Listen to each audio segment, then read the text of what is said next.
bang on the door, and I answer the door, and standing there is this giant man. It was this little boy, and he's holding this huge box of food. And beside him on the ground was a black pot with an uncooked turkey in it. And he said, "Is your father home?" So I go, and my father is screaming at my mother through a closed door to the bedroom door. And I said, Dad, there's a guy at the door. And he goes, "Go, you answer the door." I said, "I did. He's got to see you." So I kind of teased. I said, "Dad, you got to come." So he said, "Fine." He made one last yell at her, and he walks to the door. And my dad opens the door, and this man's standing there with this big box of food. And my father did not get happy. He looked at this man, and he raised his voice to him, and he said, "Look, we don't take charity."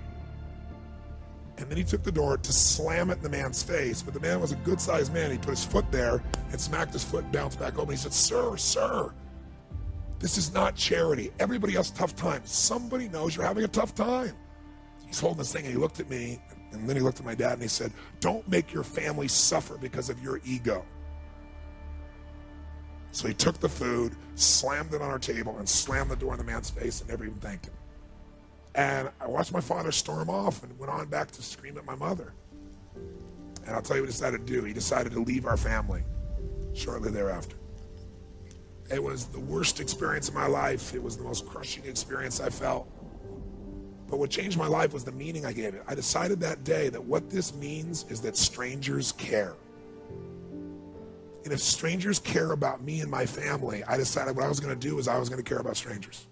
And that completely changed my life. I did my first one when I was 17. So I got one of my buddy's old vans, because I needed a little room, put all the groceries in, and I drove to this house. And it was not what I expected, it was more. I got to this house, and I got 2 bags of groceries, and I banged on the door. Door opened, and this woman about this tall, right, stares up at me like this, right? And I said, "Hi." And it was very obvious she didn't speak any English, and she let out a scream when she saw the food. And by the way, this woman had 5 children and a husband. What I didn't know is the husband had left her 3 days before with no money, no food, and 5 kids. So I got these bags. So she screamed, and she grabbed me and started pulling my neck and like kissing me, right? And I said, no. I said, "I'm the delivery boy. And she didn't understand a word I was saying. So I reached in the pocket and I gave her the note, flipped it over. She read it in Spanish, and then she started to bawl. So then she came and started kissing me again. I said, no, I'm the delivery boy. I'm, trying to show her. And she goes, no, gift from God. So now I'm trying not to bawl. So I'm like, where do I put this? And I'm doing everything to hold it together, like smiling, but I want to cry. And she just pointed. It wasn't a big house. It's like a room. So I went over and I put the stuff on there. And just as I'm trying to put stuff on there, I hear these screams. And all of a sudden, bam, bam. 2 boys hit me, one leg, then the other. These 2 little guys just tackle me, right? And I told this woman, I said, I've got to go. I went to go leave, and then she grabbed my arm. And then she grabbed and gave me this big hug, and the kids gave me these hugs. And I remember I got out and I walked off, and they were all standing on the porch. And I got in this little van, and I drove it out and I turned it around. And as I went to turn it around, I looked in the rearview mirror, and I was feeling all this emotion building in my body.